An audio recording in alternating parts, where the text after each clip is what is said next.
그럼 토요일 캐쇼가 뽑은 오늘의 첫 번째 한랭킹으로 갑니다. 바로 이재명 민주당 대표 추가 기소입니다. 이 대표 어제 법원에 출석해 제3자 뇌물 혐의로 자신을 기소한 검찰을 강하게 질타했습니다. 안보수 회장에 대한 판결은 북한에 송금한 800만 불이 쌍방울 그룹의 대북 사업, 주가 부양을 위한 대북 사업의 대가다라고 판시하고 있습니다. 국정원의 보고서에 분명히 이게 쌍방울의 대북 사업을 위한 좀 조용히 하세요. 대북 사업을 위한 송금이다. 주가 조작을 하고 있다라는 내용이 있습니다. 여러분들은 진실을 보도하기는커녕 마치 검찰의 애완견처럼 주는 정보 받아서 열심히 왜곡 조작하고 있지 않습니까? 이 사건은 희대의 조작 사건으로 결국은 밝혀질 것입니다. 네, 스튜디오에는 최진봉 성공회대 교수, 이종근 시사평론가, 김수민 시사평론가 나오셨습니다. 안녕하십니까? 네, 방금 들으셨듯이요. 쌍방울 대북 송금 사건으로 추가 기소된 이재명 대표 어제 작심한 듯 검찰을 비판했습니다. 이 희대의 조작 사건이라며 목소리를 높였는데 이 대북 송금 사건의 공범이죠. 안보수 회장의 재판 결과도 언급을 했습니다. 앞서 최고위 회의에서도 관련 얘기가 있었습니다. 이화영 전 부지사의 1심 판결이 나자마자 닷새 만에 검찰이 많이 조급했던 것 같습니다. 국정원 문건은 2018년 1월부터 2020년 1월까지 쌍방울의 대북 사업 전반을 관찰한 보고서입니다. 김성태가 방북 비용 대납을 약속했다는 내용은 그 어디에도 기술되어 있지 않습니다. 장채군은 아까 이 자료 중에 이라는 대북 사업가한테 50억씩 그 주가 뭐 조작 대가 받기로 했는데 달라고 그건 어디 갔어요? 아니 이거 없는 것 같은데? 아니 제일 중요한 걸 빼졌어요. 근데 그 제일 중요한 보고서는 왜 뺐어요?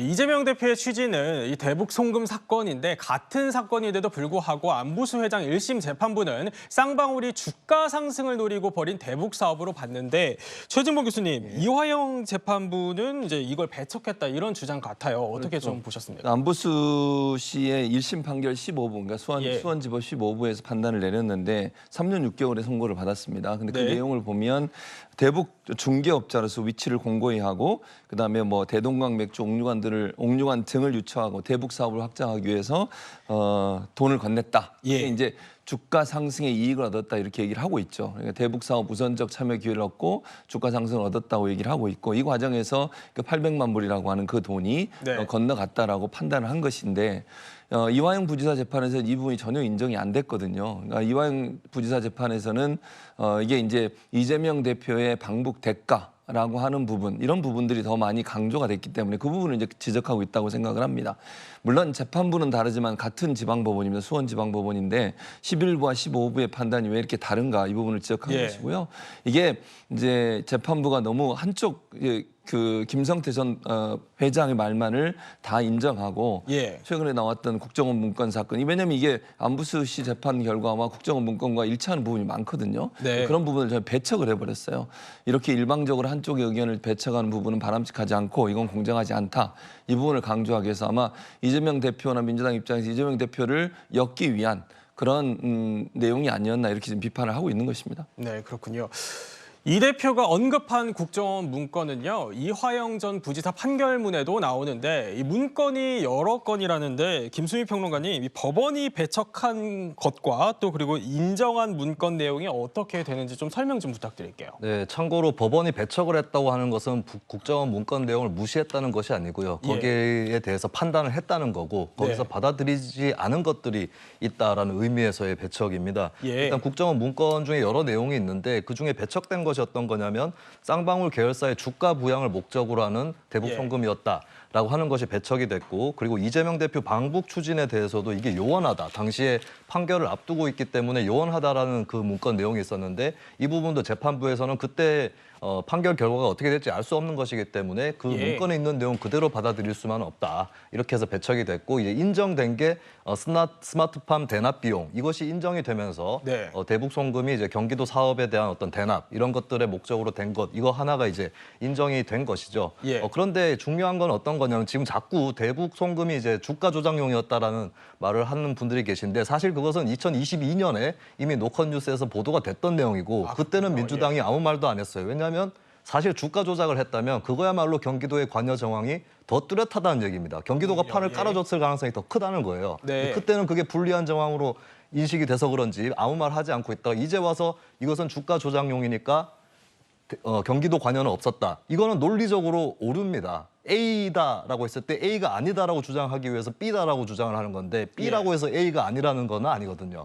이런 것도 이제 문제가 되는 거고, 저는 이제 일부 언론에 민주당이 굉장히 휘둘려 가는 것 같은데, 안부수 씨 1심 재판 판결문에 보면 주가 부양, 이것은 검찰이 주장한 것이고 재판부는 그것을 인정하지 않았습니다. 졸지에 지금 민주당이 검찰 주장을 따라가고 있다. 아, 그렇군요. 예, 사실 안부수 1심 판결하고 이화영 1심 판결은 내용이 다르지 않아요, 별로. 예, 이것을 지금 모르고 계시는 거고, 이재명 대표도 다시 생각을 해봐야 된다. 지금 예. 일부 언론에서 얘기를 하고 있는데, 이미 예전에 다른 언론이 보도했던 것을 가지고 이상하게 활용을 하고 있는, 이거 굉장히 개탄스러운 일이고, 어느 쪽이 유죄 무죄든 떠나서 이런 기본적인 사실을 왜곡해서는 안 된다. 정말 예. 말씀드리고 싶습니다. 네, 비판적인 의견을 주셨는데, 이종우 평론가님, 그런데요, 이재명 대표의 주장의 핵심은 이 두 재판부의 판단이 엇갈린 걸 지적을 하는 건데, 또 검찰은 김성태 전 회장이 당시 경기지사였던 이 대표의 방북 비용을 대납한 거라고 보는 이유가 있을 것 같아요. 검찰의 주장은 어떤 내용입니까? 자, 일단 검찰은 이 예. 김성태 전 쌍방울 회장의 진술이 굉장히 구체적이고, 두 번째는 일관성이 있다고 하는 겁니다. 예. 그래서 김성태 회장이 가장 중요한, 그러니까 판결문에 굉장히 많이 나오지만 그래도 가장 중요한 것이, 김성태 회장이 직접적으로 돈을 건넨 시점대마다 이화영 부지사에게 요구해서 예. 이재명 지사와 직접 통화를 했다는 거예요. 네. 왜냐하면 김성태 회장 입장에서는 사업가지 않습니까? 어쨌든 조폭 출신이든 뭐 아니든 간에 사업가로서 자신의 돈 100억 원을 지금 들인 그런 프로젝트입니다. 그런데 가장 중요한 건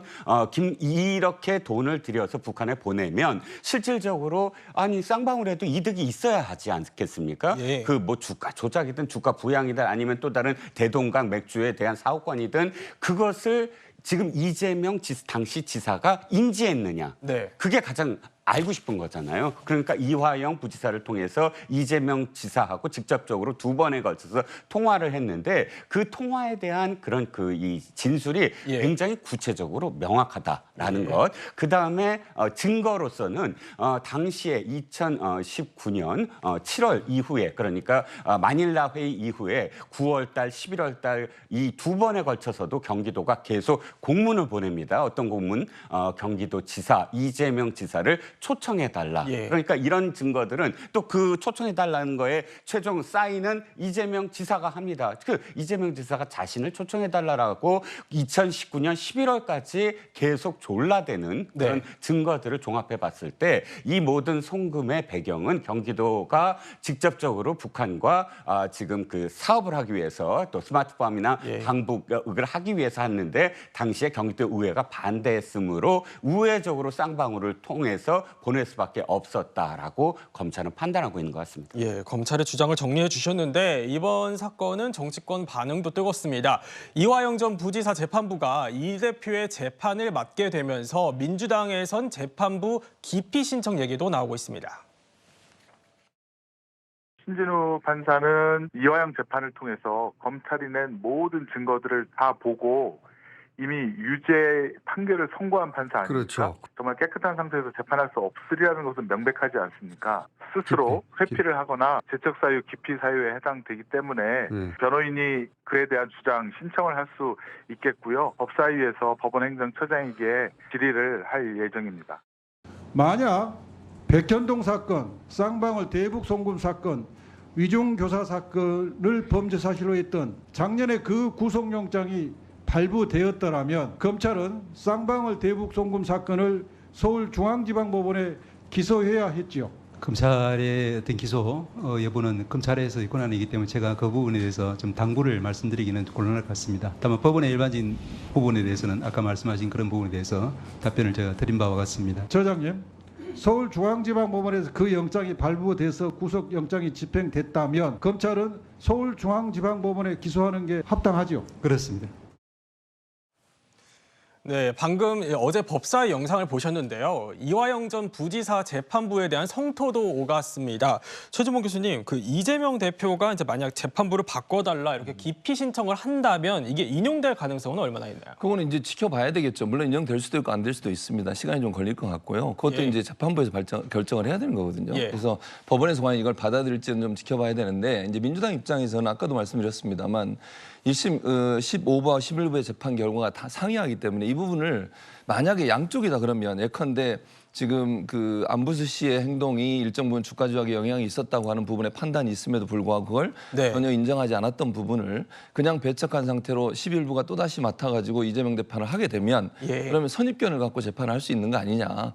그래서 이 부분은 좀 공정하게 하기 위해서라도 11부나 15부가 아니라 제3의 재판부에서 하는 게 맞지 않냐 하는 주장을 하고 있는 겁니다. 네. 최소한의 경우죠. 예컨대 지금 이화영 전 부지사의 재판을 했던 그 재판부가 하게 되면 이 대북 송금이라고 하는 이 돈이 넘어간 이유가 이재명 대표의 대북 어떤 방문을 만들어내기 위한 자금이라고 하는 선입견을 갖고 볼 수밖에 없는 거잖아요. 예. 이렇게 해서 공정한 재판이 될 수 있을 거냐는 부분이고요. 그렇기 때문에 안부수 재판을 했던 재판부나 아니면 이화영 전 부지사의 재판을 했던 재판부를 제외하고 다른 재판부에서 하는 게 맞지 않겠나라고 예. 주장을 하고 있고 아마도 민주당에서는 회피 신청을 할 가능성이 높다고 생각해요. 예. 그런 부분에 있어서 공정하지 않다고 보기 때문에 그래서 국정원의 문건 같은 경우에도 많은 부분 받아들이지 않은 부분이 있기 때문에 그런 네. 부분들에 좀 더 깊이 들여다봐야 되고 또 하나는 쌍방울 그 직원이 진술 세미나를 했다는 등의 이제 진술을 또 하고 있잖아요, 요즘. 예. 그리고 안부수 씨 딸에 관련된 뭐 주택 구입 문제 이런 의혹도 나오고 있기 때문에 이런 여러 가지 의혹들을 좀 공정하게 보기 위해서는 1심 재판부와 다시 이재명 대표에 대한 재판을 맡는 것 자체가 공정하지 않다 이렇게 주장을 하고 있는 것이죠. 예, 기피 신청을 또 할지 또 이게 인용이 될지도 더 상황을 지켜봐야 할 것 같습니다. 검찰이 추가 기소에 나서면서 이재명 대표의 재판은요 모두 4개로 늘었습니다. 그래서 당에서는 서울중앙지법으로 사건을 이송해달라 이런 목소리도 나오고 있다고 하는데 김수미 평론가님 왜 그런 겁니까? 일단 이제 재판의 장소가 중요한 거겠죠. 근데 이재명 대표가 지금 올라가 있는 재판들이 상당히 여러 가지이기 때문에 예. 사실 재판 출석 일정만 해도 상당히 빠듯한 그런 상황인 것이고 예. 그렇기 때문에 수원 쪽에서 하는 것보다는 서울에서 할 수 있도록 해달라라고 요청을 하고 있습니다. 네. 사실 저는 이제 재판부 기피 신청에 대해서는 이재명 대표나 민주당이 자신이 있으면 오히려 같은 판사를 앞에다 두고 반박을 해보시는 건 어떤가라고 생각을 하거든요. 그렇게 함으로써 오히려 만약에 정말 자신이 있다면 판사의 논리를 다 법정에서 깰 수가 있는 거고 그게 다 예. 보도가 될 겁니다. 그런 의미에서 민주당이 굳이 재판부 기피 신청을 할 필요는 없다고 보여지는데 그렇군요. 다만 네. 이제 수원지법에서 서울지법으로 옮겨달라고 하는 것은 이제 피고인의 사정이라든지 이런 걸 감안했을 때는 또 이재명 대표가 공당의 대표이기도 하지 않습니까? 네. 그러면 이제 재판에 참석을 조금 더 용이하게 할 수 있게 해달라 이런 차원에서는 저는 뭐 이 부분은 또 한번 또 사법부 쪽에서도 고려를 해봄직한 그런 사안이라고 생각을 합니다. 그렇군요. 이런 가운데요, 이 대표의 재판 가운데 공직선거법 재판의 경우는 이르면 9월에 1심 선고가 결과가 나올 수도 있다 이런 관측도 있는데 이종근 평론가님 어떻게 좀 보십니까? 일단 여러 가지 재판 중에 지금 예. 공직선거법이 가장 빠를 수 있다라는 의견이 나온 건 이미 그 다툼의 여지가 크지 않기 때문에 그러니까 그 증거나 증인이 거의 다 마무리됐던 사건입니다. 재판입니다. 그런데 문제는 이재명 대표의 단시 투쟁이라든지 또는 흉기 피습 그리고 해당 부장판사가 돌연 사퇴를 하는 바람에 이게 늦어진 것이거든요. 예. 그렇기 때문에 그 안에서 다툼이 많이 일어나고 쟁점이 많이 일어난 사건이 아니기 때문에 네. 상당히 빨리 진행이 될 수 있겠다 싶은 거고요. 두 번째는 이 안에서 사실상 뭐 김문기 전 차장의 이 인지 여부 또는 이런 그 국토부와 관련된 외압 여부 이것과 관련돼서도 역시 증인이 전부 다 증언은 마무리된 시점이라고 보입니다. 그렇군요. 이런 가운데 국민의힘에서는요, 이재명 대표를 향해서 겁먹은 개가 크게 짖는 법이라면서 비판을 했습니다. 어찌됐든 이 재판이 또 하나 늘면서 이 대표도 이제 당무 수행에 차질이 불가피할 거다 이런 관측도 나오고 있는데 최종문 교수님, 이 정치권에서는 이 사법 리스크가 다시 재점화되는 분위기예요. 어떻게 좀 보십니까? 저는 그렇게는 보지 않고요. 국민의힘에서 당연히 사법 리스크를 더 부각을 시키겠죠. 이재명 대표에게 뭔가 이제 문제가 많은 것처럼 보여지게 하기 위해서 그걸 한번 부각을 시킬 것 같습니다. 기소권을 검찰에 독점하고 있기 때문에 검찰이 지금 불구속 기소를 했는데 저는 기소 자체가 잘못됐다고 보고요. 그러나 이제 이런 부분들이 검찰이 갖고 있는 절대적 권력이니까 그걸 어떻게 할 수 없는 거 아니겠어요? 재판부에 가서 따져봐야 되는 것이라고 생각을 하고, 다만 국민의힘이 자꾸 이걸 사법 리스크를 부각시키는 이유가 지금 현재 지지율 면이나 아니면 국민적 지지나 총선의 민의나 이런 걸 보면 국민의힘이나 윤석열 대통령의 지지율이나 아니면 인기가 좀 낮은 거잖아요. 이런 상황에서 이걸 넘어가려고 하는, 뒤집으려고 하는 하나의 전략이라고 생각해요. 그래서 이재명 대표를 자꾸 문제 있는 것처럼 이렇게 엮어서 그걸 가지고서 여론을 상당히 부정적으로 만들고 그걸 반사이익을 얻기 위한 수단이라고 생각을 하는데 그게 먹히지 않을 거라고 저는 생각합니다. 지금 이재명 대표에 대한 수사가 2년 이상 됐고요. 그리고 나 재판이 지금 진행되고 있잖아요. 한두 건도 아니고 온 모든 걸 예전에 경기도지사 성남시장 했을 때부터 있었던 문제까지 끄집어내가지고 수사를 하고 있습니다. 심지어 가족들까지 수사를 하고 있고요. 이런 식으로 수사를 하면서 과연 공정한 검찰인지 좀 묻지 않을 수가 없고요. 한 정치인에 대해서 대선에서 패배했다는 이유만으로 이런 수사들이 계속되고 있는 것도 대단히 좀 부적절하다고 생각해요. 재판에서 물론 따져볼 문제이긴 하지만 그럼에도 불구하고 국민의힘의 이런 태도가 결국은 지금의 어려운 정치적 환경을 타개하기 위한 하나의 수단이 아닌가 이렇게 생각합니다. 일종의 여권의 공세 수단이다 이렇게 좀 평가를 해주신 건데